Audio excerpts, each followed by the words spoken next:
mine. I don't waste dream. No! Whoa, I'm sorry everybody, That hurt me too.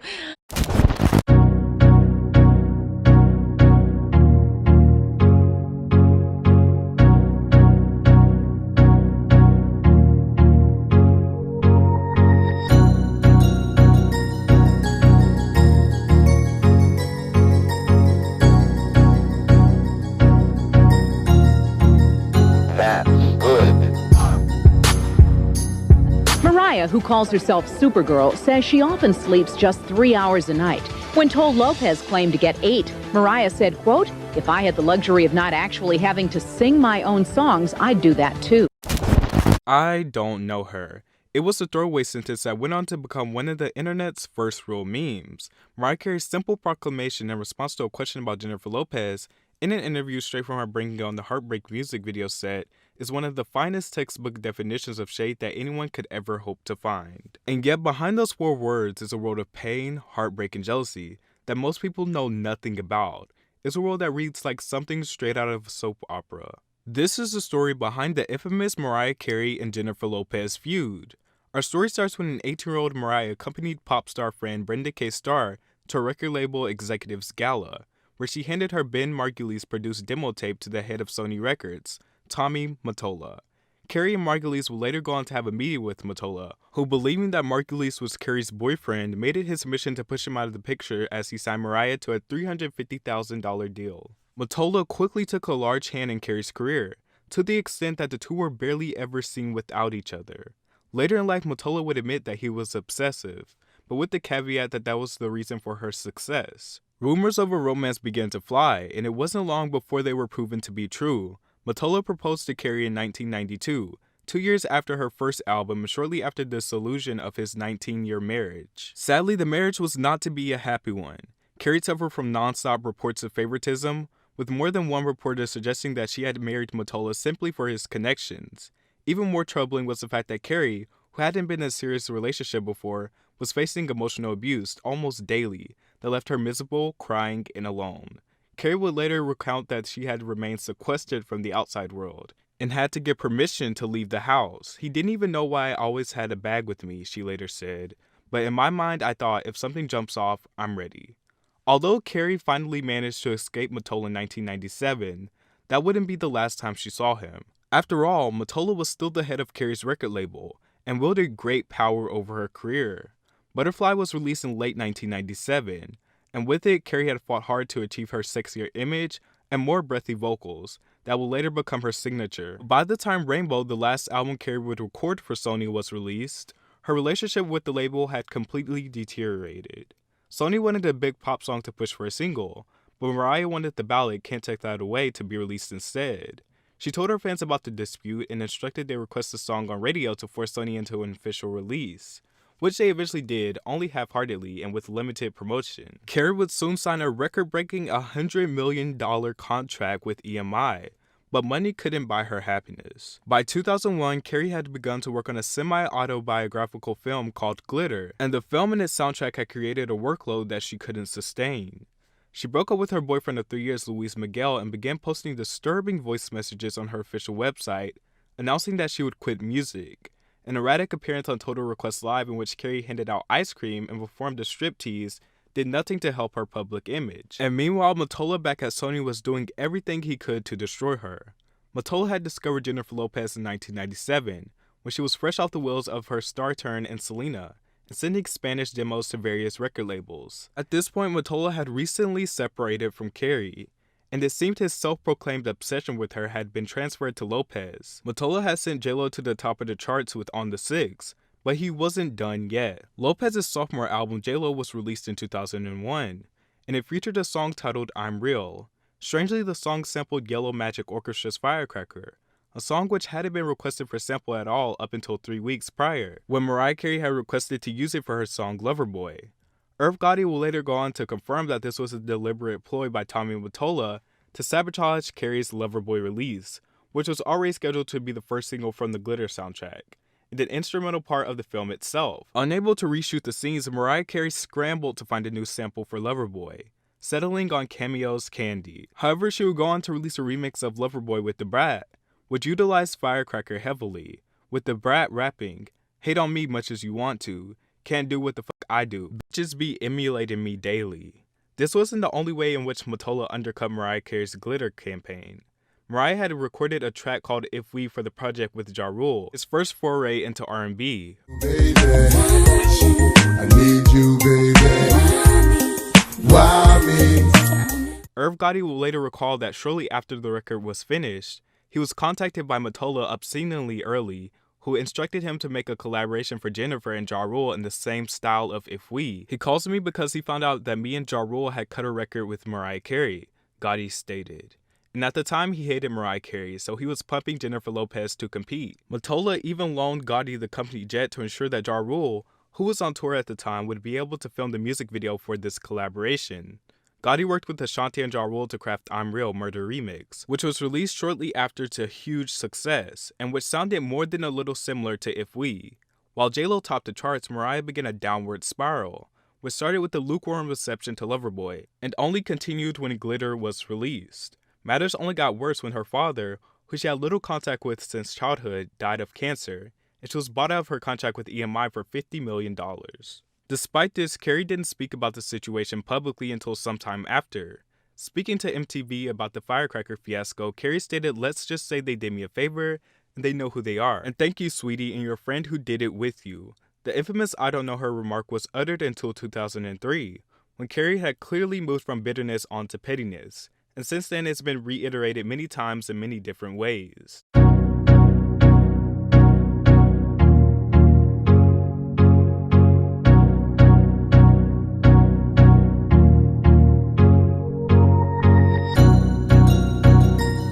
For most people, especially fans of the late Selena and Hispanic people looking for representation, Jennifer Lopez is seen as a goddess, a jack of all trades who bounces from dancing to acting to singing effortlessly. But for others, particularly fans of J-Lo's rival Mariah Carey, Jenny is a fraud whose entire success has come from ripping off other artists and dirty business tactics. Of course, neither of these sides are accurate, and the truth lies somewhere between both of them. But one thing that's for sure is that J-Lo owes a huge portion of her singing career to a long list of female vocalists who picked up slack for her on multiple occasions. Over the course of her career, and particularly before 2007's Brave album, Jenny has had a habit of borrowing vocals from other female artists to pass off as her own. The trend started with her first ever single, and generally consisted of other females singing the choruses of her songs without any credit as a featured artist. What makes J-Lo's situation notable is not just how common of a practice this was for her, but also how many people were willing to turn a blind eye to it for the sake of her career. Jenny would lip sync to these vocals in music videos and on stage, and no one would bat an eyelash. Even in cases where the vocals were clearly not hers, we can't help but wonder if the songs would have been even more successful if someone else were singing them.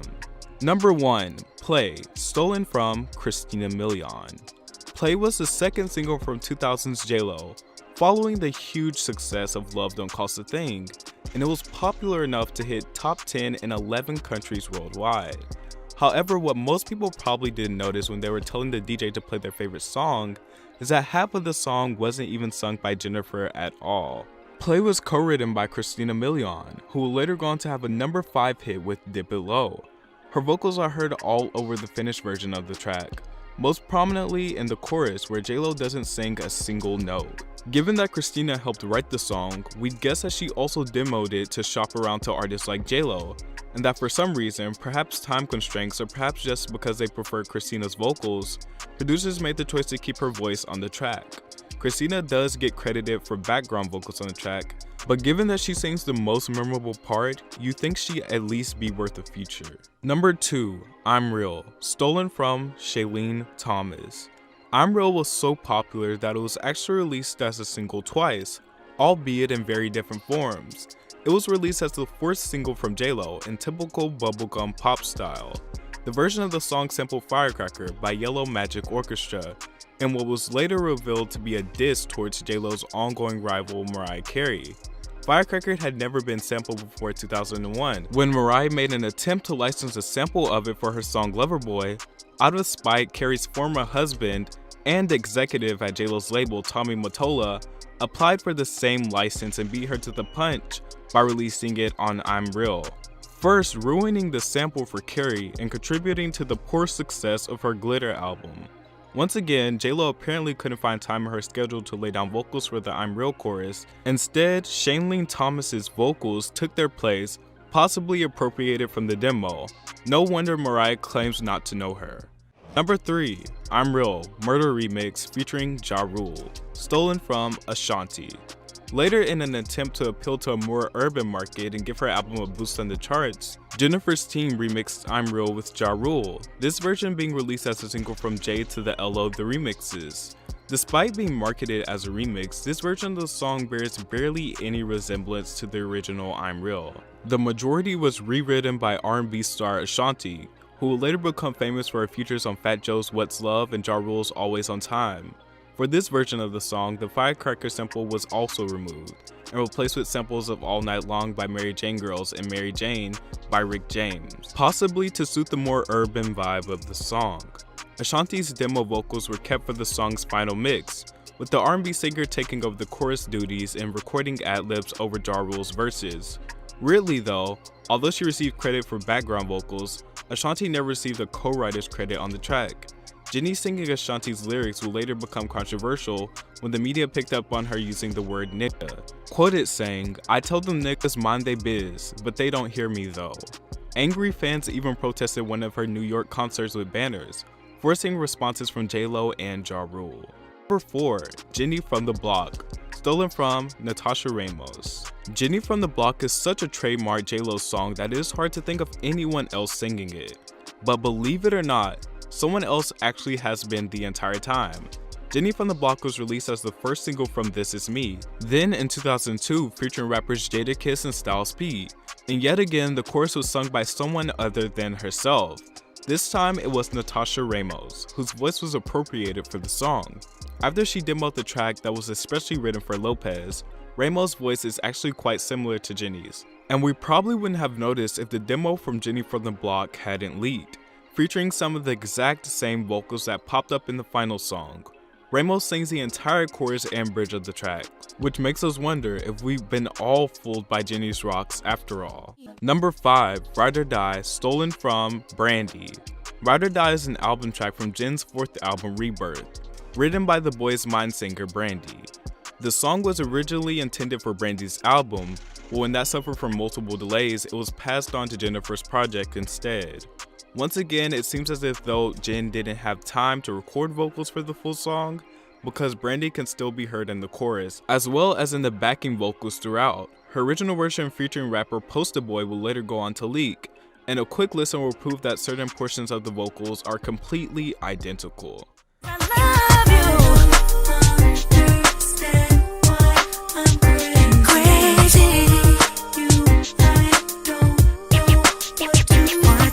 Number 6, Ain't It Funny, Murder Remix featuring Ja Rule and Cadillac Ta, stolen from Ashanti. After the I'm Real remix topped the Hot 100 for several weeks, J-Lo's label requested another hip-hop remix from Ja Rule. This time they needed a verse for Ain't It Funny remix, which in reality had no connection to the original song other than by the name, and Ashanti returned once again to write brand new lyrics over an entirely different beat. This in itself was controversial, as music critics criticized J-Lo's label for attempting to allow two completely separate songs to chart as one and be pushed up the charts unfairly. It would eventually force Billboard to change their policy regarding remixes, so that only songs which sound similar to each other can chart together. It should come as no surprise that Ashanti once again sings the entire chorus, along with ad-libs. She even cameos in the music video for the song as a guest at J-Lo's party.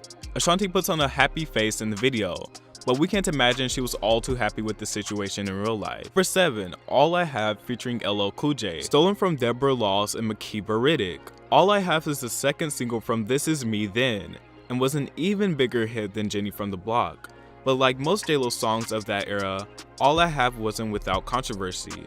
Most of the chorus All I Have is based around a vocal sample of Deborah Law's Very Special, a 1981 single which hit number 31 back when it was released. Although Sony had received consent from the writers of the song to sample its chorus, its singer was unaware of this and ended up taking J-Lo to court over it. This lawsuit was ultimately dismissed twice. When it's not Deborah Laws or LL Cool J singing on All I Have, the voice you hear most prominently, especially in the chorus, is that of Makeba Riddick, a Roc Nation signee who's written songs such as Rihanna's Unfaithful, Beyonce's Deja Vu, and Eminem's Love the Way You Lie. To be honest, after Laws, Coolio, and Makeba all have their way with the song, Jenny ends up barely contributing enough vocals to be a featured artist on her own track. Number 8. Love Don't Cost a Thing, stolen from Georgette Franklin. Love Don't Cost a Thing was the first single from J-Lo and marked Jenny's official transition into a sex symbol, purportedly about the singer's ongoing relationship with Diddy and the gifts he incessantly bought her. The song was allegedly later a reason for their split. Just several months after the single's release and her breakup from Diddy, Jenny will go on to marry one of the music video backup dancers, Chris Judd, who she was allegedly having an affair with during the Diddy relationship.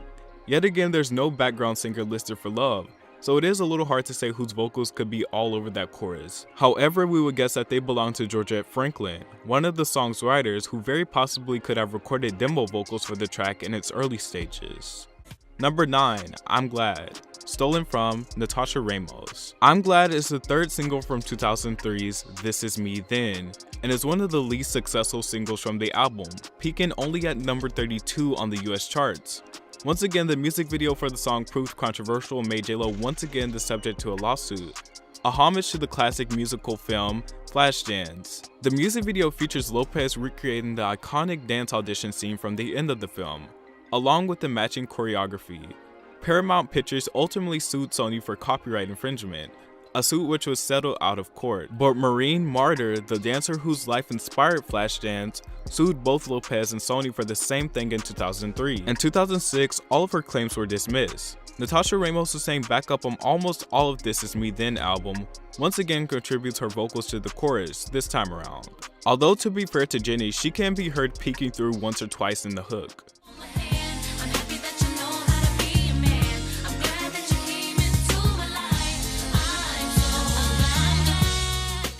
Number 10, I'm Gonna Be Alright remix, featuring Nas and Trackmasters, stolen from Lorraine Cheryl Cook. I'm Gonna Be Alright originally appeared on the J-Lo album before being released for the J to the LO, the remixes, being released as that album's second single. When it was first released for the album, the remix featured 50 Cent, but before sending it to radio, Epic Records replaced him with Nas, leading to a long-standing feud between the two rappers. The first thing that started feeling a little off with him was the Jennifer Lopez shit, 50 would later go on to say. There's no one listed as a background vocalist for I'm Gonna Be Alright, which is confusing since the vocals during the chorus definitely aren't J-Lo's. If we're honest, the vocals sound like a lot something Michael Jackson will put out, but it's a lot more likely that Lorraine Cheryl Cook, a listed writer in the song, is the voice behind the chorus. Number 11, Get Right, stolen from Rodana Haddad. Get Right is the lead single from Rebirth, and so it made sense for the song to revolutionize Jenny's sound courtesy of producer Rich Harrison, who wrote the song along with Usher. Get Right was originally demoed as Ride for Usher's 2004 album Confessions. After it failed to make the cut on that album, Harrison gave it to Lopez, as an apology for giving another track, One Thing, to Amiri instead of her. This was all done apparently without the permission of Usher, who gave the ultimatum, I better get some of that publishing rights or else. Once again, J-Lo isn't too prominent on the chorus of Get Right, with most of the vocals apparently being handled by the background singer, Miss Haddad. To be fair though, the production here is quite nicely harmonized, so it's entirely possible that J-Lo does have a line of vocals in there somewhere. We're just not hearing it. Even Jennifer Lopez has been exposed for passing other people's songs off as her own, with hits like Get Right and Love Don't Cost a Thing sung by singers whose name we don't even remember, while J-Lo gets all the credit with Jennifer Lopez's Limitless. The track is classic Sea Affair, a slow beginning, a pounding powerful chorus, and endless harmonies. What makes it even more of a traditional Sia track is the overwhelming presence of her vocals all throughout the chorus of the song. We can't quite tell if Sia is singing the entire chorus, or if her voice is just layered heavily over J-Lo's own Sia impersonation, but either way, she definitely deserves some credit for having such a large hand in the song. If You Had My Love was J-Lo's first ever single and was the project that first launched her into mainstream success, after leading her role in Selena. But as with many of her songs to come later, the single was marred by controversy when it turned out that Jennifer had stolen the song from a smaller artist, R&B singer Shantae Moore. Moore recorded her own version of the song, If I Gave My Love, with producer Darkchild in 1998.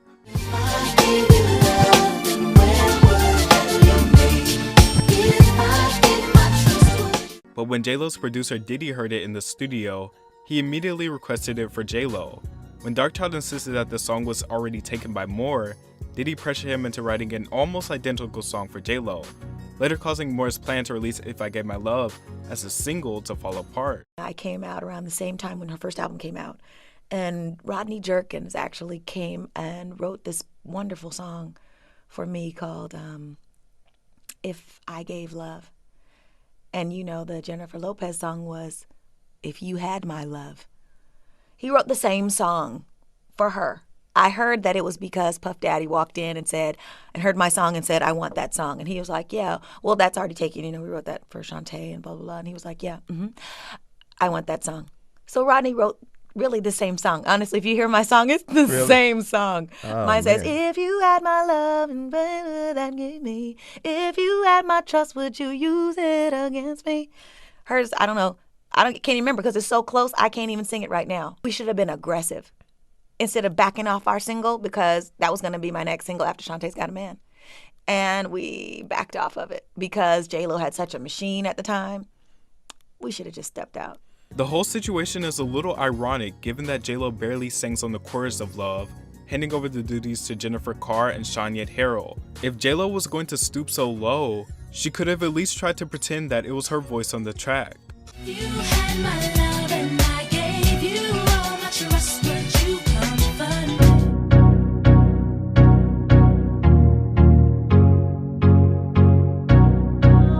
Should I scream and shout? Should I speak of love? Let my feelings out. I never thought I'd come to this. First, baby, there would have been no second, third, or fourth love. Do you get what you're hoping for when you look behind you? There's no open doors. What are you hoping for? Do you know once we were? This is how it's got to be. First of all, I won't take you cheating on me. Swept me off my feet, went nowhere but kept the ring. Once again, I'm lonely, number four. You sang to me, but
so I would notice you.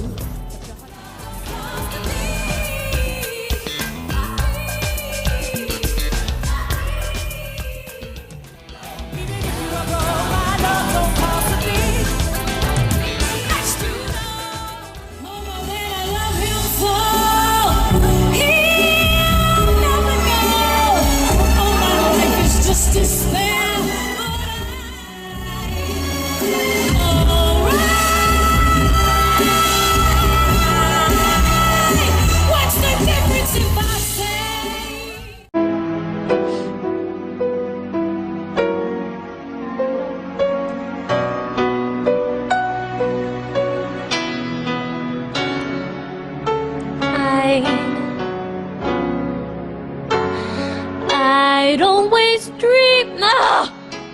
Whoa, I'm sorry, sorry everybody. I'm sorry everybody. That hurt me too.